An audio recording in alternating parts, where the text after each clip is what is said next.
with that breaking news that Hollywood icon Diane Keaton has died at the age of 79. This news has just broken in the United States. The Oscar-winning actress, known for her roles in Annie Hall and The First Wives Club, passing away in California. Impossible to talk about this, I think, for anyone. Yeah. Just a legend, icon and artist extraordinaire, just one of the most important artists of the last 100 years and beyond, an inspiration. It's impossible to talk about it.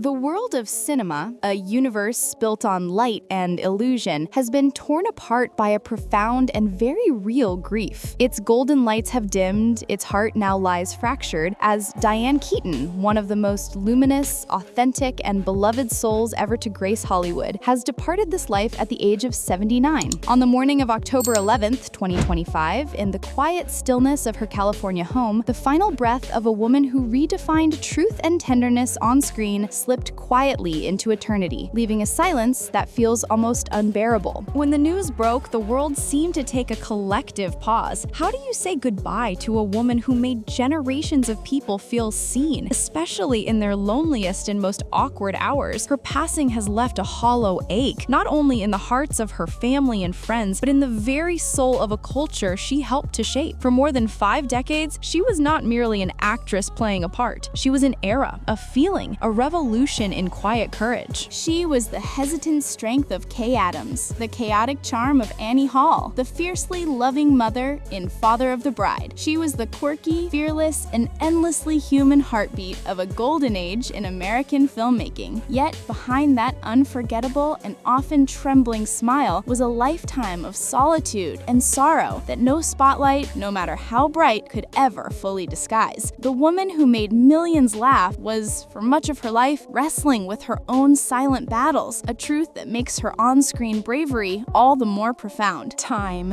in its relentless and merciless way, has now written its final act for her. It has taken from us a spirit forged in the fires of both grace and agony, a woman who learned to turn her own heartbreak into poetry and her deep-seated silence into music for the soul. What we are witnessing today is not merely the death of a great actress. It is the collapse of a cultural monument, the extinguishing of a flame that once lit up the world with its unique, brilliant, and deeply relatable light. It is a heartbreaking irony that a woman who gave the world so much light and laughter began her own life in such a suffocating silence. To truly understand the icon Diane Keaton became, we must return to that silence, the one that first made her. Born on January 5th, 1946 in Los Angeles, she grew up in a 1950s suburban home where appearances were everything and messy emotions were a source of shame. Her father was a gentle engineer who showed his love through discipline, and her mother was a former beauty queen whose own theatrical ambitions had slowly faded behind the curtains of domestic life. Inside the Hall family home, feelings were not something to be discussed. They were something to be hidden away, like old photographs. I grew up in a family that didn't talk about feelings, she would later confess in her memoir. We simply lived inside them. As a little girl, she watched her mother's dreams die a slow, quiet death, the applause she once craved replaced by the constant clatter of dishes. She saw her mother put on a happy face for everyone but herself, and that painful observation carved a vow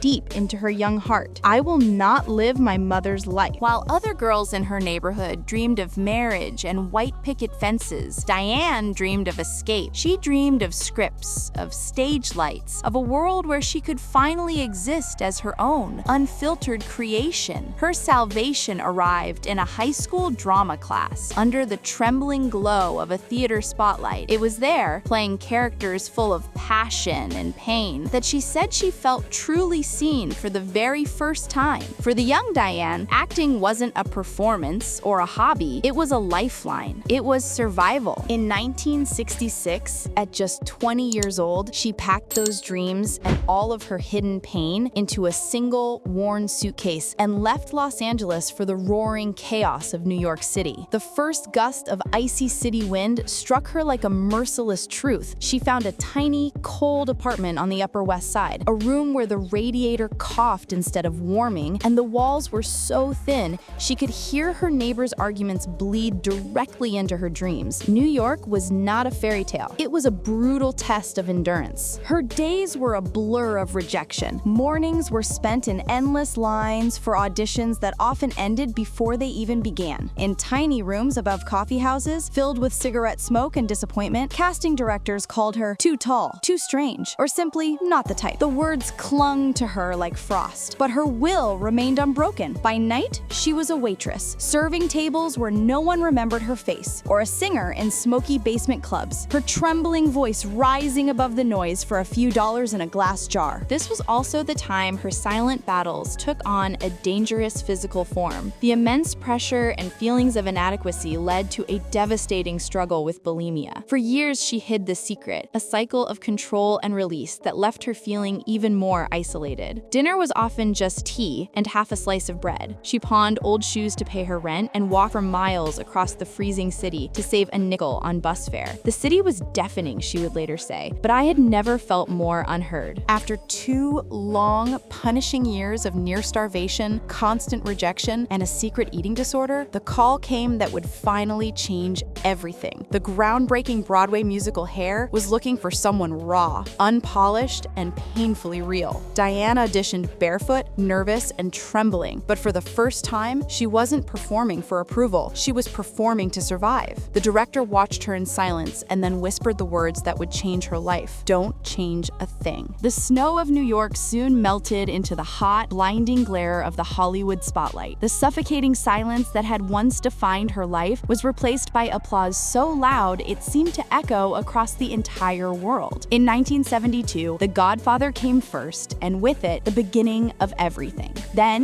in 1977, came Annie Hall, the role that would etch her name into cinematic history forever. That awkward laugh, the iconic turtlenecks, the unfiltered honesty. It wasn't a character, it was Diane. The world felt completely in love. But as she learned, every spotlight casts a shadow, and hers was already growing long and dark. The success that millions of people envied quickly became a gilded cage that only she could feel. The pressure to live up to the public image of Diane Keaton became a performance in itself, one she could never stop. She worked relentlessly, staying on set long after everyone else had gone home, rewriting scenes and chasing a perfection that didn't exist. I used to think success would make me whole, she once said, but maybe it just gave me permission to be broken in public. The mid-1980s brought a series of ambitious films that faltered at the box office. For a woman who had once defined modern cinema, it felt like a painful and public freefall. She disappeared from the screen for a while, not out of defeat, but out of complete emotional and physical exhaustion. She began turning down roles worth millions because fame without truth, she realized, felt like another kind of failure. The applause fades, she once told a young actress, but the work, that's what saves you. It is a cruel and beautiful truth that love can often outlive the people who carried it. And for Diane Keaton, the one great defining love of her life, the one she never truly escaped, was a man named Al Pacino. Theirs was not a fiery, headline-grabbing romance. It was a quiet, secret symphony, a profound connection destined to echo long after the music had stopped. They met on the set of The Godfather in 1971, and as she later confessed, I was crazy about him from the very start. Theirs was a love defined by a quiet, unspoken recognition of the other's soul. They were 2 lonely people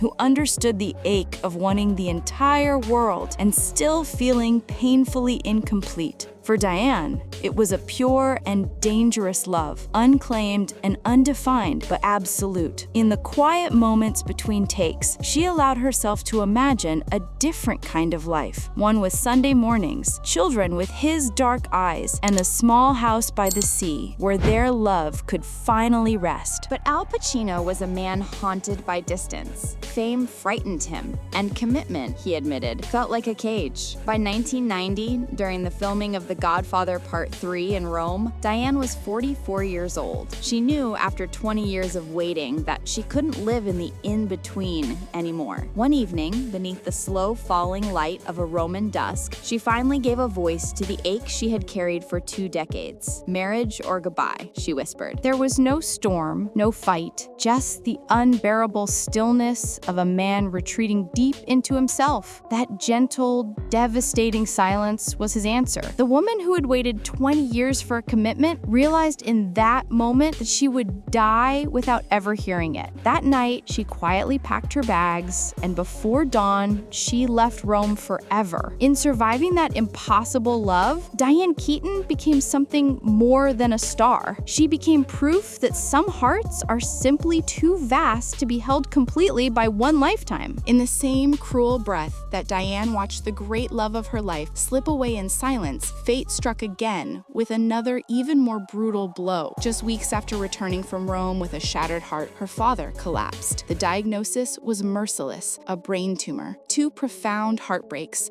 arriving hand in hand, stripped her bare. I broke then, she said years later. Not loudly, just quietly broke. The months that followed were a descent into a grief so profound that no camera could ever capture it. But from that rubble of her life, she did something few people ever have the strength to do. She rebuilt herself alone, slowly, and defiantly. She stopped waiting for someone else to come home and began building a true home inside herself instead. And long after the heartbreak, she finally crafted the only family she ever truly needed. In her 50s, she began a new and beautiful act entirely: motherhood. She adopted her daughter Dexter, and 5 years later, her son Duke.